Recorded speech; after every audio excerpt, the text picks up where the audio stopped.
me vendo? Então tá. Eu Sim. vou. Às vezes está dando um pouquinho de eco pelo jeito que eu estou colocando, mas eu quero ficar vendo o que eu estou fazendo. Eu vou fazer. Ela está dividida em duas partes. Uma, eu faço uma pequena caracterização da doença em si, e depois dou uma explicação mais genética e das prováveis variações que possam ter. Tá ok?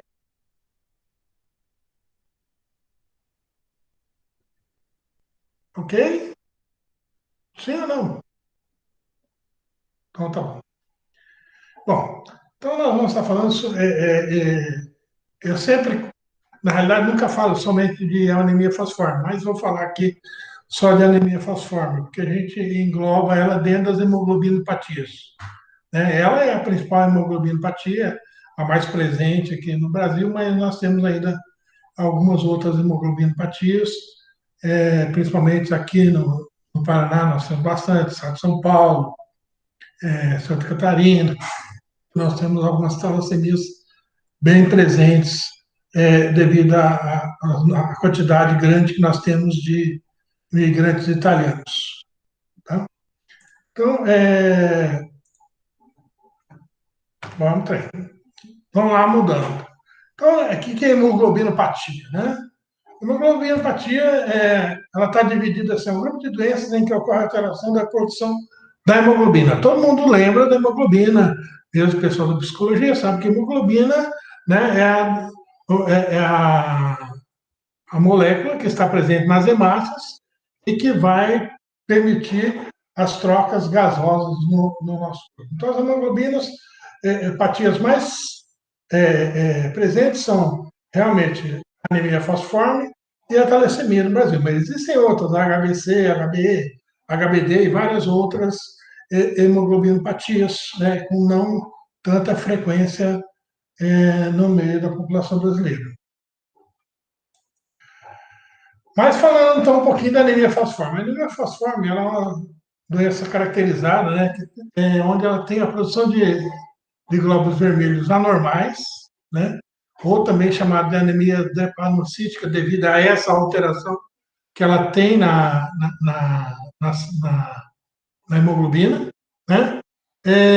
Ela também é muito comum, né, em populações do norte da África e do Mediterrâneo, né? No Brasil, ela é muito comum no Brasil entre afrodescendentes, tá? Não só entre eles, mas principalmente entre afrodescendentes, né? E aí existe já uma coisa, tem gente que chama afetado, portadores, eu prefiro falar afetados, porque se ele manifesta a doença, ele é afetado, ele não é portador. A portador é quem porta um gene, mas não manifesta a ação daquele gene. Isso é um portador, né? E por mais que se diga, depois que eu vou explicar, que ela seja recessiva, ela não é recessiva, porque se ele é um portador e sob determinadas condições ele manifesta a doença, ela não é uma zigota recessiva, e sim é uma, uma, uma característica que ela tem o aparecimento nas partes intermediárias. Então, não vai ser só assim, tá? Então, a anemia falciforme ela tem pequena quantidade de hemácias normais e uma grande quantidade de hemácias defeituosas nos indivíduos que têm a anemia falciforme, sejam portadores afetados. Tá? Como que é mais ou menos isso? Né? Então, a caracterização da hemácia. A hemácia normal, ela tem um formato parecido com uma boia, parece não sei se alguém já desceu a algum lago, alguma corredeira na boia de pneu.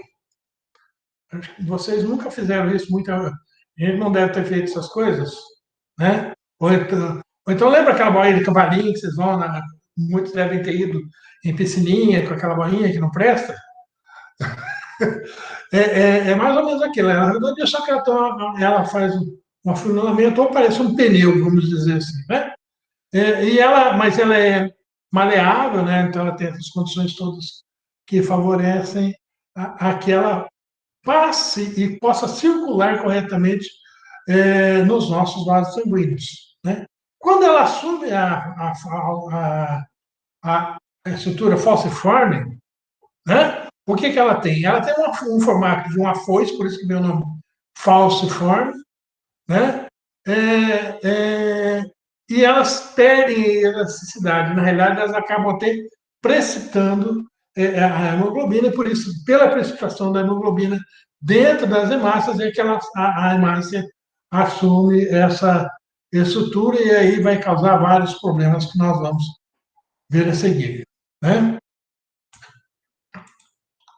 Então, as hemácias defeituosas, além de serem defeituosas, né, elas perdem a capacidade de transdução do oxigênio, de transportar o oxigênio. Né? Tem uma meia-vida muito pequena, elas vivem de 10 a 20 dias, né, enquanto que as hemácias normais têm uma vida útil, né, de mais ou menos 120 dias. É, e como elas são defeituosas, elas são rapidamente tentadas a eliminar do organismo. Né?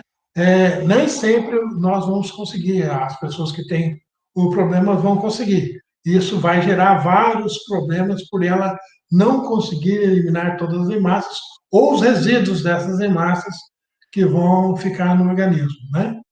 Elas têm uma dificuldade de fluir nos vasos sanguíneos, né? Principalmente quando chegam nas bifurcações ou vai chegando nos capilares, ela tem dificuldade de fluir, porque aquele formatozinho de pneu faz com que ela passe pelos capilares, que elas vão passar um por um, vão passar facilmente. Na forma falciforme, isso já não ocorre, né? E aí vai fazer com que isso leve à formação de trombos.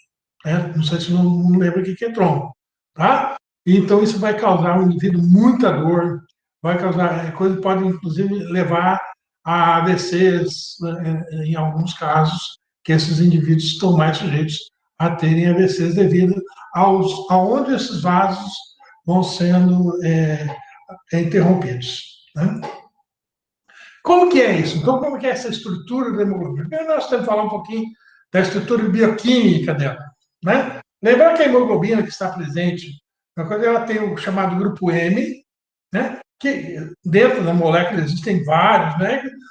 A molécula, tem muita gente que acredita que tem só um grupo M aqui dentro, mas existem vários grupos M dentro da massa. Tá? Só que aí todos eles vão cristalizando e acabam formando. Mas dentro das hemácias existem várias hemoglobinas, né? E aí ela vai ter dentro dessa hemoglobina um grupo chamado grupo M.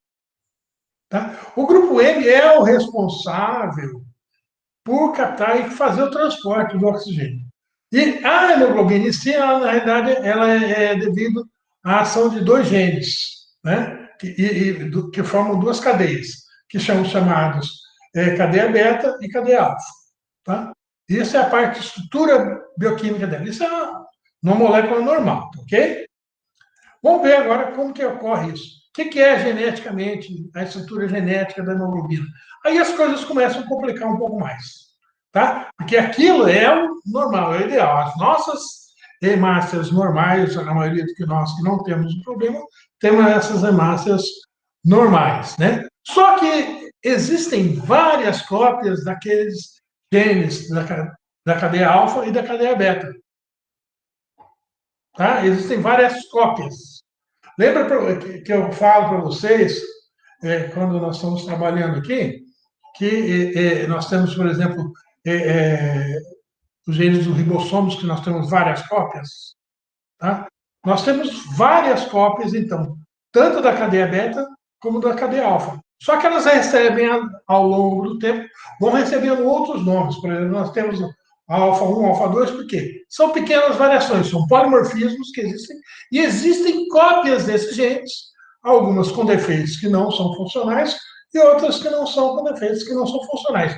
Mas as do tipo beta e as parecidas com o tipo beta estão localizadas no cromossomo 11, e as do tipo alfa estão todas presentes no cromossomo 16. Tá? Então, nós temos aqui os chamados pseudogenes, porque elas vão estar presentes em alguns momentos do organismo, ou não vão se expressar, mas podem levar à produção de cadeias não funcionais e que não levam à formação de hemácias com funcionamento adequado, mas elas muitas vezes vão funcionar em momentos de emergência, quando há defeitos nas cadeias normais que nós temos. No caso aqui, só para vocês terem uma ideia, por exemplo, a cadeia beta, nós temos essa aqui, que é o gene normal. Mas nós temos uma cadeia gama, por exemplo, que ela vai produzir no feto, preferencialmente no feto. Nós temos a cadeia alfa-1 e alfa-2, sintetizamos mais alfa-1, né? Mas nós temos a sigma, que ela manifesta mais na região do embrião. Tá? Na região não, no período embrionário. Tá? Então, existem, a gente chama isso de vários links, ou um cluster dentro da genética, porque são vários genes presentes que funcionam de maneira geral. Cluster, se vocês não sabem, cluster é tudo que funciona uma coisa do lado da outra. Existem clusters de computadores para você trabalhar isso em algumas empresas, em alguma coisa, quando você tem várias coisas umas seguidas a outras para ajudar a funcionar. Tá? Mas só para nós termos a ideia das hemoglobinas. Na realidade, no nosso organismo, nós temos preferencialmente, como eu disse, cadeia alfa e cadeia beta. Tá? Só que isso vai ser em alguns momentos depois do nascimento. Normalmente, nós vamos ter alfa 2 e beta 2. A maioria dos casos. Mas nós temos, muitas vezes, alfa 2 e delta 2, temos alfa 2 e gama 2, que essa aqui é uma hemoglobina fetal. Praticamente 1% das nossas hemoglobinas são hemoglobinas fetais, que nós continuamos a produzir. Tá? Mas nós temos, no período fetal, nós temos quase que só a produção de hemoglobina fetal. Não temos a produção dessas hemoglobinas aqui, porque essas aqui serão sintetizadas na medula, enquanto que essas aqui são sintetizadas no baço e muito pouco na medula. Deixa eu voltar um pouquinho. Tá? E nós temos ainda algumas outras variantes que já são alguns tipos de hemoglobinas, né? Mas elas podem funcionar muito bem no período embrionário, que nós temos a teta, a eta, a alfa-1 e a eta, a zeta e a gama. Então, são variações que nós vamos ter durante o nosso período. Por quê? Cada período, não sei se vocês lembram dos tecidos, vocês fizeram bem em embriologia, a parte de embriologia, nós temos a parte de produção da célula sanguínea, uma parte no alantoide, depois no fígado e baço, e depois é que nós passamos a fazer o período de medula, no período pós-nascimento. Tá? E cada um desses funcionará melhor a produção de um tipo de hemácia com algumas hemoglobinas diferentes. Né? Mas o que isso vai nos levar? Bom, quando ocorrem mutações, principalmente na beta, o que nós vamos ter? Nós poderemos ter a anemia falciforme ou a talassemia, quando nós temos alterações tanto em alfa como beta, mas principalmente a beta, né, no caso da anemia falciforme, principalmente a alfa na talassemia, mas podemos ter variáveis também com outras alterações, ok? Agora, nós temos que entender que a anemia falciforme, ela será uma alteração na estrutura da molécula. Não que a outra não tenha alteração na estrutura, mas a alteração na anemia falciforme é estrutural. Lembra da proteína que é formada? Vocês não tiveram biologia celular, nem a parte de bioquímica, mas a molécula é muito importante, a presença desses aminoácidos que estão presentes aqui. Por exemplo, na hemoglobina normal, nós temos uma glutamina. Na hemoglobina mutante, nós temos uma valina. Isso vai alterar a capacidade bioquímica e elétrica dessa cadeia. Essa alteração elétrica da cadeia leva à deformação da cadeia. Tá? Porque existem interações químicas que vão fazer com que essa molécula se junte, daí essa alteração é que vai fazer com que ela se precipite. Apesar de ser uma única mutação, uma única letrinha que mudou, porque ela muda uma cadeia polipeptídica que vai estar presente devido a uma mutação. Em vez de você ter GGAA, vai ter GUAA no RNA mensageiro. Ou alteração no DNA, que teria normalmente CTT, e vai ter o CAT. Então, citosina, adenina, timina. Ok? Isso vai levar, então, a mutações que vão estar presentes, no caso aqui, ó, lá no cromossomo 16, na cadeia alfa. Ok? E nós temos ainda algumas hemoglobinas hereditárias e alterações nas cadeias que podem ser causadas por malária, por diabetes, por doença de Chagas, alterações fetais, e alguns transplantes devido a alguns momentos que levam a alterações dessas hemácias que não são daí fatores hereditários, mas fatores exógenos devido à presença de algumas outras coisas no nosso organismo.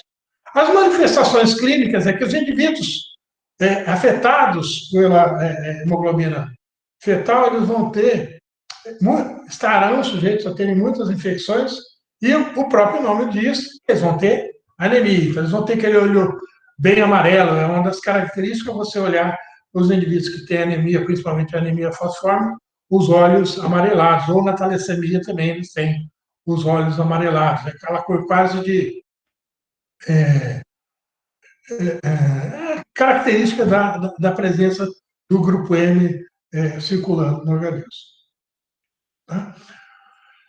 Como que se faz isso? Né? Como que você detecta isso nos indivíduos? Através de alguns desses tipos de exame. Tá? Não necessariamente você tem que fazer os 4 tipos de exames para você ter para falar que o indivíduo, por exemplo, tem a anemia falciforme. A maioria das vezes, você tem essa suspeita devido à anemia, então você pode fazer um teste bioquímico, ou já faz só, quando é possível, quando você já faz um exame de sangue normal, você vai lá na contagem das células, você já consegue ver a célula falciforme. Então, você está lá vendo a célula falciforme. Então, você tem um hemograma vendo isso. Tá? Ou você pode fazer testes bioquímicos, ou pode fazer a cromatografia, que é um exame que você vai correr em colunas, tá? E a eletroforese, que é o corte que você vai fazer, pode ser tanto da proteína como do DNA do indivíduo que você vai fazer essas mutações. E aí você pode ver as bandas, por exemplo, aqui não é eletroforese da hemoglobina, não é do gene, tá? E num pH alcalino, onde você consegue ver os principais genótipos, ou seja, as alterações que vão ser possíveis. E aí você vê uma caracterização bem fácil, mesmo para quem não entende o que é, quando você. O indivíduo tem que ter normalmente uma coisa só. Mas a partir do momento que ele tem alterações, ele passa a ter divisões, ele passa a ter bandas diferentes. Isso caracteriza, então, o aparecimento de alterações nas hemoglobinas. De maneira geral, o que tem na anemia falciforme e nas outras hemoglobinopatias, não existem curas. O máximo que você pode tentar é controlar, quando possível. Tem que ter prevenção, principalmente dos indivíduos da anemia falciforme e da talassemia, prevenção nas crises hemolíticas, que é o que é? A destruição dessas hemácias. Às vezes, de um momento para outro, o indivíduo começa a destruir, porque deu prazo de validade e elas começam a ser destruídas, e essa crise hemolítica vai gerar febre, vai gerar vários problemas nos indivíduos que são afetados por isso. E prevenir para a infecção, porque devido à baixa oxigenação, também isso acabará afetando a produção dos anticorpos, porque eles estarão voltados em destruir essas hemácias e o indivíduo fica mais sujeito a ter infecções. Então, é muito problemático esses indivíduos terem infecções muito graves. Né? Só para vocês terem uma visão. Então, aqui nós temos uma hemácia normal e uma hemácia fosforme. E aqui você vê no esfregaço do sangue, tá? É, a, uma hemácia fosforme e as hemácias normais. Então, o indivíduo, quando ele tem anemia fosforme, ele tem as duas? Tem os dois tipos de hemácia, tá? Ele não tem só a hemácia fosforme. O indivíduo que tem hemácia fosforme é o homozigoto. Esse já era. Ele não sobrevive. Ok? Então, seriam os homozigotos, chamados homozigotos dominantes. Mas eles não são dominantes porque são recessivos. Afeta é onde eu levo a discussão. Quando se diz aquela história de que o indivíduo é recessivo, não é recessivo, existe uma codominância. Tá? Então, existe uma discussão. É porque esse termo recessivo vem desde a época do Mendel, aquelas histórias lá, e o pessoal ainda quer atribuir isso dentro da característica. Mas dentro da característica humana de doença genética humana, ela é, na realidade, codominante. Tá? Quando o indivíduo que não tem, ele não vai ter anemia fosforme. Tá? O indivíduo que tem todas elas, ele não sobrevive. Qualquer condição, as hemácias vão ser destruídas em cada 20 dias, ele não tem condições de sobreviver, ele vai sobreviver muito pouco tempo. Tá? Então, quando se diz herança recessiva, eu coloquei aqui até entre aspas, que ela não é recessiva, tá? Apesar de se dizer, e quando você faz estudos evolutivos, é um dos primeiros exemplos que caiu até na prova no vestibular de vocês, provavelmente, né, ou quando vocês estudaram no cursinho, que falava, é a vantagem do heterozigoto, porque o indivíduo que tem essas aqui, essas hemácias não serão afetadas pelo plasmódio. Na realidade, o plasmódio não tem condições de entrar na hemácia que estará com o grupo M precipitado. Então, por isso que ele não infecta. Então, o indivíduo ele consegue ter uma sobrevida maior no indivíduo que tem a malária. Tá? Então, essa é a vantagem do heterozigoto, se diz por aí. Né? Como já mostrei para vocês, aqui nós temos a alteração genética em si, então você tem a proteína normal, a proteína mutante, a hemoglobina alterada, vai alterar essa estrutura. E pensando, então, como que vai fazer uma família. Vamos supor aqui, ó, nós temos um pai portador do traço. Né? Então, ele tem somente um, porque ele tem dois cromossomos 16, lembra? Todos nós temos pares. Então, ele tem um normal e um chamado recessivo, que na realidade é o alterado. E uma mãe portadora e um alterado. Se nós tivermos um casal onde ambos são portadores, eles vão ter um filho com anemia falciforme, praticamente vai nascer e vai morrer. Dificilmente ele vai sobreviver. Hoje em dia, com um monte de recursos, você tenta fazer, você faz transplante de medula e consegue fazer com que esse indivíduo sobreviva. Mas dificilmente ele vai conseguir sobreviver numa região onde as condições médicas e de manutenção desse indivíduo não serão dadas. Tá? Os indivíduos heterozigotos serão chamados que têm o traço falciforme. Né? Mas o traço é assim: manifesta se o cara andar de avião, se ele subir o morro, se ele correr demais e tiver entrar em uma acidose metabólica, se ele, qualquer coisa que altere o pH vai fazer com que precipite mais rapidamente essas hemácias. Então, por isso eu não digo que eles não são afetados. Esse é um dos porém. Né? E um filho normal seria uma probabilidade de 25%. Se for um indivíduo não heterozigoto com uma pessoa normal, eles vão ter 50% de chance de terem filhos com o traço e nunca vão ter um filho homozigoto. Tá?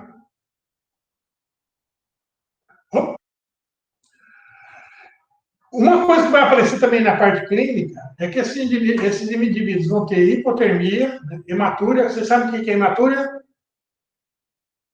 Não tem ninguém na clínica aí para explicar o que é hematúria? Hematúria é sangue na urina. Tá? aumento de risco de infecções do trato urinário durante a gravidez, na realidade, devido a muitas outras coisas, e eles geralmente têm um atraso na puberdade. Tá?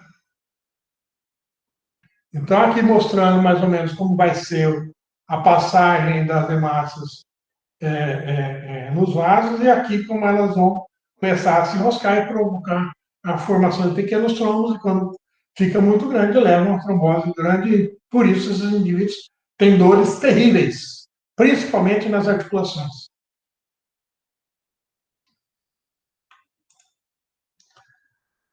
Bom, aqui eu expliquei como é que ela de maneira geral, geneticamente, a anemia falciforme, como que ela é clinicamente. Acho que tentei fazer de uma maneira bem prática. Mas uma coisa importante que tem, que muita gente não liga, é que existe um polimorfismo na própria manifestação dela. Então, só para nós entendermos um pouquinho, vamos entender o que são polimorfismos, né? E a importância disso dentro da genética humana médica é importante. Então, lembra que eu sempre falei para vocês que existem variantes e polimorfismos, né? Esses polimorfismos podem ser usados como marcadores, né? Então, o que são? Polimorfismos são formas diferentes de manifestação de uma mesma característica. Então, são pequenas variações dentro de uma característica. E isso pode estar presente em populações, ou seja, ele pode estar ligado a um determinado populacional ou não, ou às vezes um grupo menor ainda, uma subpopulação, mas de maneira que isso a gente pode detectar eles geneticamente ou bioquimicamente, é possível nós detectarmos isso. Tá? Isso pode ser usado como ferramenta para avaliarmos não só a característica de herança dessa característica, como também algumas características, muitas vezes médicas, clínicas, que vão estar presentes nesses pacientes, porque ela não, nem sempre vai se manifestar de maneira igual. Tá? Então, por exemplo, mas o indivíduo tem uma coisa, mas não é igualzinho. Porque existem polimorfismos, existem variações que vão estar presentes. Tá? Então, esse é um dos motivos da gente ter muita variação da manifestação das características que nós temos presentes nos indivíduos. Então, como o polimorfismo ele vai ser usado muito como pesquisa para nós mapearmos genes, para diagnóstico pré-natal de doenças genéticas, tá? Para detecção de portadores de alelos deletérios, para bancos de sangue nós vamos pensar, então, na anemia falciforme, tipagem de tecidos para transfusões e transplantes de órgãos, aplicações forenses. Então, vejam a nossa impressão digital que se faz de DNA, nada mais é do que uma análise de polimorfismo. Tá? Então, o que está sendo feito lá no laboratório de cima lá da Angélica, que eu vou começar a trabalhar junto lá, assinando de lá, nada mais é do que um polimorfismo. Tá? Hoje em dia, quando nós temos essa alteração, principalmente já nos tratamentos de cânceres que nós estamos tendo hoje em dia, a análise dessas variáveis é muito boa.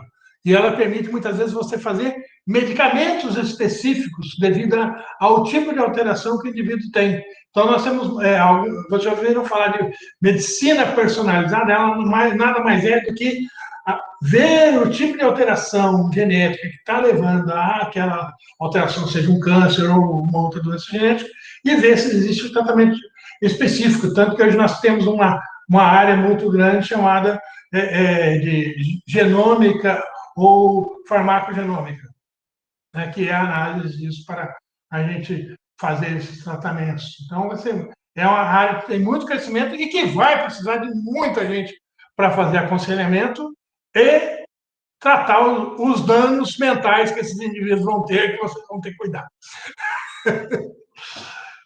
Bom, isso leva a uma coisa que eu quero chegar agora, que é importante. Dentro da anemia falciforme, nós temos um polimorfismo também na manifestação da anemia falciforme, tá? Que alguns polimorfismos que tornam ela mais drástica ou menos drástica.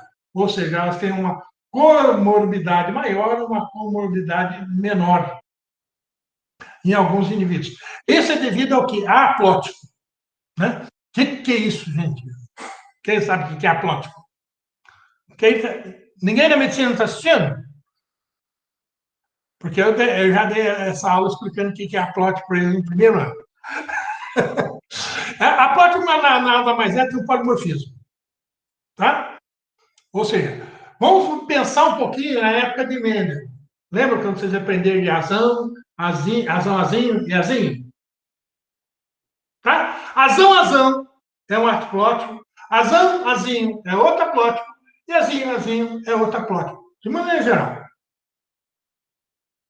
O que eles são? Conjuntos. Conjuntos que são herdáveis. Conjuntos de material genético. Seja eles uma pequena sequência que nós pensamos a nível molecular, ou seja, um nível cromossômico ou do próprio genótipo do indivíduo, quando nós chamamos de azinho. Vê como é fácil se a gente pensar assim? Né? Então, são conjuntos que são herdáveis. Quando você pensa no indivíduo, vai fazer transplante, né? Vai ver se o indivíduo é possível fazer o transplante dele. O que se faz ali? A análise de haplótipos, os conjuntos genômicos que esse indivíduo herdou e se eles são compatíveis com o do indivíduo, principalmente no complexo maior de compatibilidade que existe, e isso vai fazer com que esse indivíduo, então, seja compatível ou não para receber um transplante. Ou seja compatível para receber um transplante de medula para a produção de massas no indivíduo que vai ser homozigoto recessivo, que eu falei que é muito raro ele conseguir sobreviver. Consegue entender? Tá? Então, o aplótico nada mais é que é uma combinação do grupo de alelos, ou sequência de DNA, ou quem não lembra, SNP, a gente fala de SNPs, que são símbolo único nucleotídeozinho. Né? Toda naquela letra mudou uma timina por uma adenina. Isso é um SNP. Tá? E que fazem parte do mesmo cromossomo, herdade de uma unidade, ou seja, são herdados em conjunto no indivíduo. Então, essas alterações serão muito importantes. Então, nós chamamos isso de haplótipo. E tem haplótipos interessantes, sim, porque o próprio haplótipo, o próprio polimorfismo é que faz surgir a anemia falciforme. O que eu mostrei? Lembra que eu mostrei para vocês que no cromossomo 16 e no cromossomo 11 tem diferentes sequências que têm nomes até diferentes? Elas já não deixam de ser haplótipos, só que de conjuntos inteiros. Agora, dentro desses conjuntos, existem ainda outras variáveis. Tá? Então, por exemplo, se eu tiver a substituição da timina para a adenina, eu vou mudar até o aminoácido, a glutamina para a valina, ou seja, um SNP. Né? E isso vai fazer com que altere o código e, consequentemente, tenha anemia falciforme. Ou seja, isso nada mais é do que um polimorfismo. Então, a anemia falciforme é um polimorfismo na expressão das hemácias. Tá? Mas existem outros? Existem. Lembra que eu já mostrei aqui para vocês, ó, as várias sequências que nós temos no cromossomo 16 e 11. Então, essas cadeias todas aqui, como eu acabei de dizer agora mesmo para vocês, elas são variáveis porque mudou algumas sequências. Algumas têm, falta um pedaço grande de DNA, ou consequentemente o RNA, vão gerar cadeias diferentes, algumas diferentes entre elas. Oi?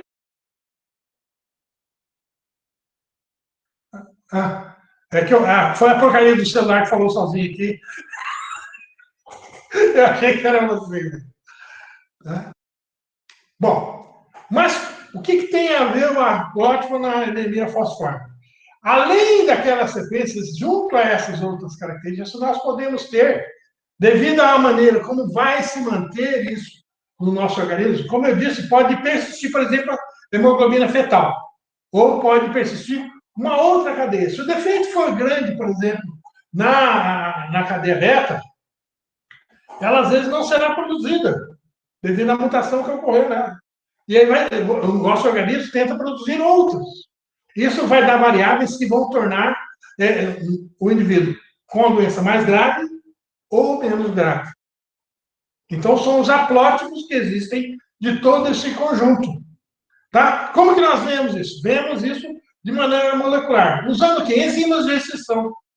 Então, a gente faz um gel, corre lá, corta os enzimas de exceção e vê as variáveis que vão ter. E, por exemplo, nós temos no Brasil 3 variáveis que são muito importantes, né? Que é o haplótipo chamado CAR, Benin e Senegal.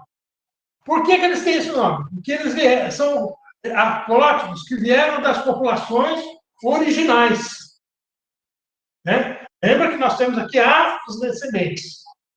Né? E isso já nos mostra, então, de uma maneira populacional, de estudo populacional, que a maioria dos negros que vieram para o Brasil são da República Centro-Africana, chamada República Centro-Africana, do Benin e do Senegal.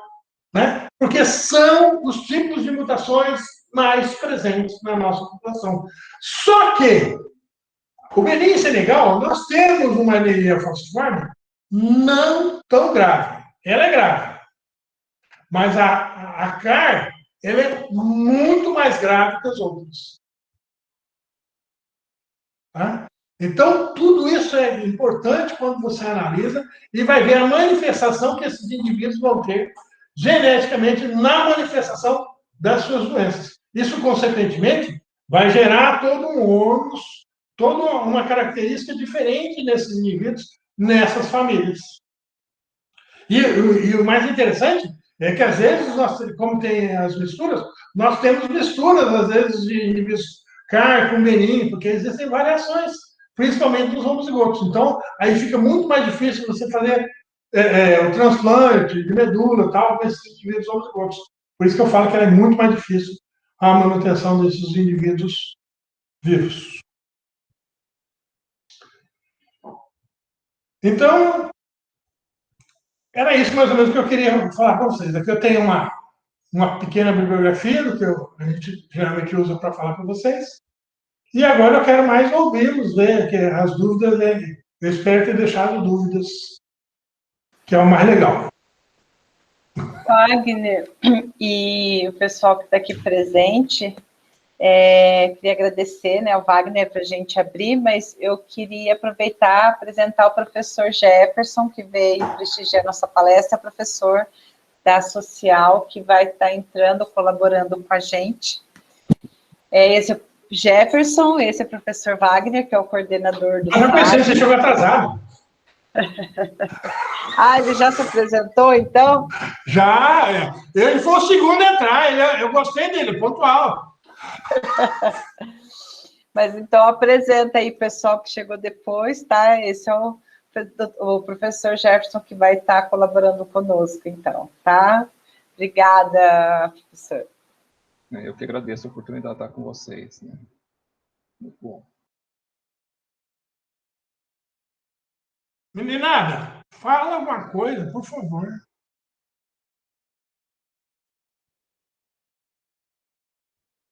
Ô, Azul, cadê você?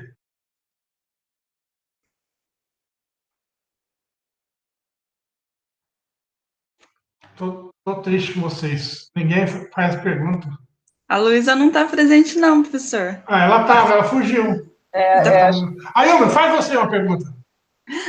Que projeto que era aquele que você mencionou? Explica ele para mim. Você falou que você ia trabalhar. Você falou de um projeto no meio da aula, eu queria saber que projeto que é.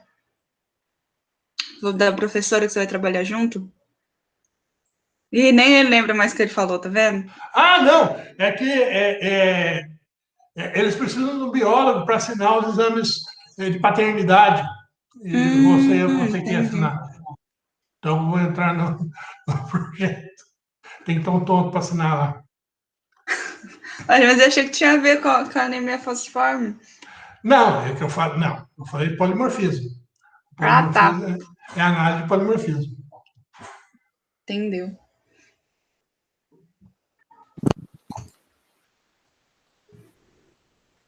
Bom, eu vou falar Bom, para mim é tudo muita novidade, né? Porque acho que eu não lembro de ter estudado anemia falciforme, a não ser de ouvir falar, mas nunca estudei.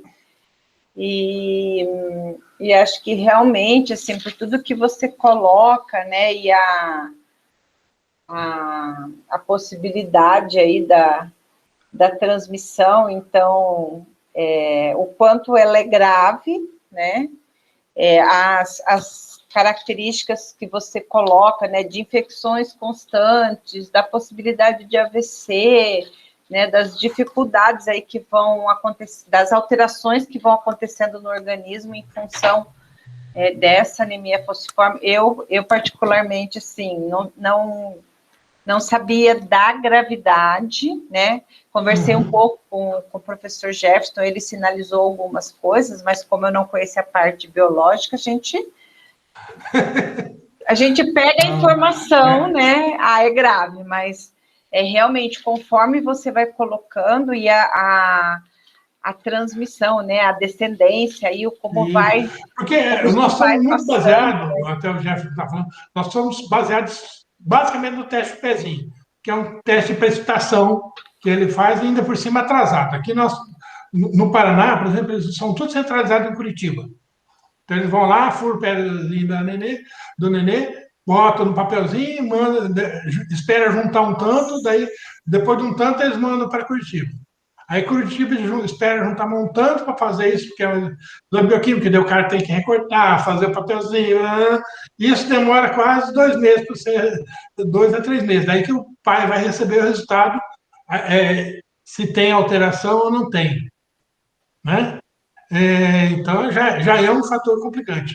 E por mais que não, mas o norte do Paraná o pessoal se baseia muito em Curitiba, nós temos uma população de afrodescendentes na região norte do Paraná muito maior do que na região sul. Tá? E essa distribuição no Brasil, porque nós temos uma mistura muito maior que o pessoal da região sul do Paraná. E nós temos que pensar também em termos de Brasil. Nós temos uma alta concentração em São Paulo, temos uma alta concentração no Rio de Janeiro, uma alta concentração na Bahia, em algumas regiões de Minas Gerais tem uma concentração também alta. Né? Eu falei Rio Grande do Sul? Rio Grande do Sul, por incrível que pareça, ele também tem uma alta incidência de anemia falciforme. Né? E e o teste pezinho, ele cobre só 8 doenças, né? São todas doenças genéticas, tá? Mas uma das que mais afeta é a anemia falciforme. E ela passou a entrar no Brasil, o teste pezinho com a anemia falciforme, faz só 20 anos. Porque quando eu, né, comecei lá, tinha já, né, até mesmo porque nem era obrigatório, né, era solicitado, enfim, e não tinha a gente não ouvia falar, era fenilcetonúria, né, que era mais identificada pelo teste do pezinho. A incidência de anemia falciforme é maior que o fenilcetonúria, só para você ter uma ideia. Eu acho que a fenilcetonúria, como tem a ligação com a deficiência intelectual, né, mas a limitações, né, que a anemia traz, ela é muito grave, né? Porque imagina ela a pessoa... não traz uma deficiência intelectual, mas traz uma deficiência quase com a deficiência física, muitas vezes. E o Wagner, assim, como que as pessoas chegam na anemia? Porque você colocou os exames, né? Um exame... um hemograma, esse normal que a gente faz, ele ajuda a levantar a hipótese de anemia falciforme? Levanta, porque quando você tem uma alta incidência, o indivíduo sofreu condições para que houvesse a falciformização, você, no esfregaço, você consegue ver. Igual eu mostrei aquela foto, você vê no esfregaço, você já consegue ver. Mas, se não, você faz um tratamento bioquímico, ela falcimiza, ou já você faz a eletroforese, que é o mais confiável, você faz a eletroforese, ela já aparece as alterações. Então, mas assim, para o médico... Ele vai ter que desconfiar por anemia antes. Se ele não, quando não tinha o teste do pezinho, que era obrigatório, mas com os atrasos, né, a criança não vai ter tanto problema, porque ela dificilmente vai sofrer essas pressões ambientais.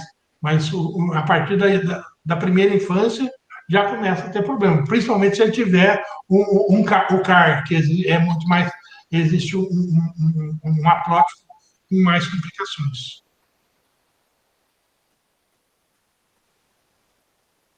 Então, por isso que é importante, por mais que muita gente não enxergue, né, a pesquisa genética para saber o haplotipo do indivíduo. E dentro desse quadro todo... E isso não se faz quase. O cara tem que pagar por fora. E dentro desse quadro todo, porque não tem cura, né? Quais que são os tratamentos mais comuns, assim? O uso de quelante. O quelante são medicamentos, moléculas que não vão permitir que haja a formação desses acúmulos. Porque como há a quebra dessas hemácias, elas serão destruídas, esses indivíduos acumulam muito ferro, principalmente nas articulações. Então, eles têm que evitar que o indivíduo tenha trombos, eles têm que evitar que haja um acúmulo de ferro. Apesar do indivíduo ter anemia, ele tem acúmulo de ferro, porque o ferro não é retirado tão facilmente do nosso organismo. Não sei se vocês já viram um hematoma. Você tem um pequeno sangramento, já viu como é que está? Verde, roxo, passa por várias fases de cores. Tudo aquilo é um processo que você está eliminando o ferro, que é muito devagar. Entendeu? E ele vai gera para depois gerar bilirrubina. Quando ele consegue gerar bilirrubina, você consegue excretar no intestino. Mas, caso contrário, ele vai acumulando em outras partes do organismo. Tá? Então, por isso vai ficando roxo, amarelo. E daí, quando acumula muito, o ferro ele vai dar muita dor. Só o ferro em si ele já dá muita dor. É o mesmo caso que tem os hemofílicos. Os hemofílicos fazem transfusões, mas eles têm muita hemantrose, que a gente chama esse caso. A hemantrose também, porque acumula ferro devido a eles terem muita destruição das hemácias, e eles têm que tomar muita transfusão para que eles não tenham essas hemantroses, que é esse acúmulo de ferro no organismo. E ele faz principalmente nas articulações. Então, os caras vão ter... Esse é um pessoal que tem dor de cotovelo. Não, porque a dor é intensa. A gente brinca, mas eles têm uma dor intensa, muito grande. Cotovelos, quadril e joelho.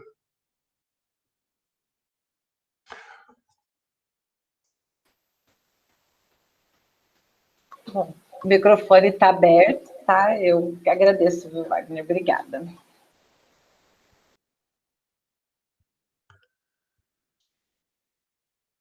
Como que é a abordagem que vocês fazem, o Jefferson, com esses indivíduos, mais ou menos? Então, uma das questões que eu até estava conversando com a Renata é que há pouco, como diria, agrupamento, ou pelo menos recebimento de pessoas com doença falciforme na clínica, por si só, né? Então, uma das ideias seria fazer ver onde estão, quem são, porque mesmo alguns, inclusive adultos, não têm ainda o diagnóstico. Os que sobreviveram. A maioria dos adultos não tem. Eu falei, só 20 anos atrás ele começou a fazer o teste do pezinho. Exato. E aí cria, assim, algumas situações muito complexas para a vida. Que nem eu lembro dos colegas compartilhando comigo, no caso de mulheres, a gente vê assim, a vida se torna complicada. O auxílio é tomar muito líquido, hidroxureia, para tentar fazer essa diluição. Só que, por exemplo, no ato sexual, a mulher pode ter crises. Então, imagine para uma mulher casada ficar com esse fantasma da dor, que são picos de dores exacerbantes, né? Comumente a gente não tem nessa situação. E para o rapaz, que começa ali na puberdade e tal, vai ter o priapismo, Pré-apelo é terrível. Quando o pênis fica ereto. E aí, como que o rapaz desse, e tem dores, né? Vai chegar até uma farmácia, com quem que ele vai conversar? Quer dizer, pelo machismo, é terrível. Ele pode ficar até impotente por conta dessa situação. Então, acaba, muitas vezes, ficando mesmo. Porque vai incapacitando, né? Porque vai alterando toda a capacidade circulatória que ele vai estar no pênis. O que ele vai ter de pré-apelo, futuramente, vai ser uma impotência. É. Então, uma das coisas, né, em termos de grupo de apoio com os próprios pacientes, é a partilha de experiências. Isso que é muito bacana. Então, o que fazer, o que evitar comer, que tipos de exercícios, então, até mesmo a preparação de profissionais para fazer determinados exercícios, tipos de alimentos, evitar bebida alcoólica, enfim, né, é uma vida cuidada. Né? Inclusive, alguns colegas que eu até conversei com a Renata para estar conversando, falo dessa vida a partir da doença, ou seja, enquanto um idioma social. Então, assim, eu vou ter filho, né? Mas para ter filho eu tenho que parar a hidroxiureia. Se eu parar a hidroxiureia, eu tenho crise. Né? A Simone Bruna é um exemplo dessa. É uma jovem muito bonita, tal, aqui de Maringá, e que é fantástica, né? Ela tem um canal no YouTube e tal. Depois eu posso compartilhar aqui no chat. E foi muito bacana o conhecimento desse pessoal, porque foi por acaso, assim como a Renata também, a formação não deu conta disso. E eu conheci o Altair, que foi o presidente que fundou a primeira associação, que depois gerou a federação. Num congresso que nós participamos do GT de Saúde da População Negra, por acaso me colocaram junto com ele no mesmo quarto, para estar falando de saúde. Foi daí que eu comecei a me debruçar. Não, mas é assim que começa tudo, acho que é muito E ele, o caso dele é diferente, porque ele teve uma filha que perdeu o baço. Né? Aí, assim, a questão de ter outro filho, não ter outro filho, as situações em termos de internação que são constantes, né? O acompanhamento, porque a gente tem uma amizade muito próxima, então, assim, quase todo mês a filha é internada, né, por conta das crises. No frio, e aqui no sul, uma das coisas cruciais é o frio, que é terrível é o frio aqui do sul. Isso aumenta a potencialidade da crise. Então, são essas experiências que auxiliam a pensar enquanto compartilhar, criar instrumentos para que as pessoas tenham acesso. Então. E aqui nós temos, o pessoal não se liga a um fato muito importante, que na região norte do Paraná, principalmente na região de Londrina, Mapucarana, a altitude média já é de 700 metros. Para próximo de 1.000, que é onde os indivíduos já começam a ter crises. Então, é um dos fatores predisponentes que as pessoas desconhecem. Porque as pessoas não levam em condição, acham relativo, não tem montanha, mas a altitude média da região ela é razoável. Porque aqui na nossa região tem uma variação muito grande. E a altitude é importante. Tanto que essa coisa de variação de altitude, variação climática, é levado, o pessoal da agronomia acha bom, porque se vocês avaliarem esse pessoal aqui, nós temos quase todas as fazendas experimentais das grandes multinacionais, ou das grandes, até, por exemplo, a USP tem fazendas aqui para testagem dessas partes da agricultura, devido a essa variação de altitude e a variação climática que nós temos presente em vários pedaços aqui dessa região. Mas para o indivíduo que tem essa alteração, é terrível, porque ele está próximo, qualquer variação, qualquer alteração de pressão atmosférica, porque daí vai chover, diminui, altera a alteração climática, o cara pode ter crise.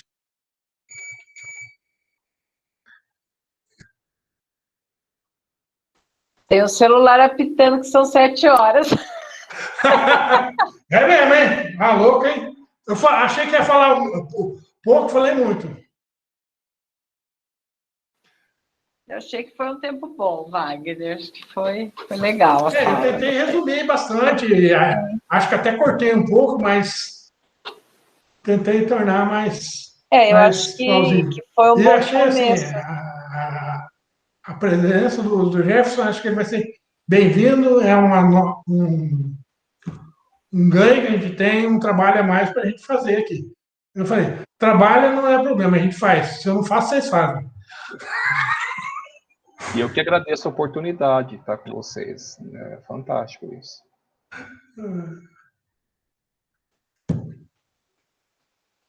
Bom,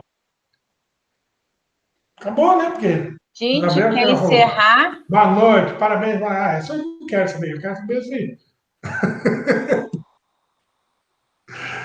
Gente, Bom, pessoal, boa noite. Então, obrigada, Wagner. Obrigada a todos aí do SAG. Se alguém for de fora, obrigada por ter vindo prestigiar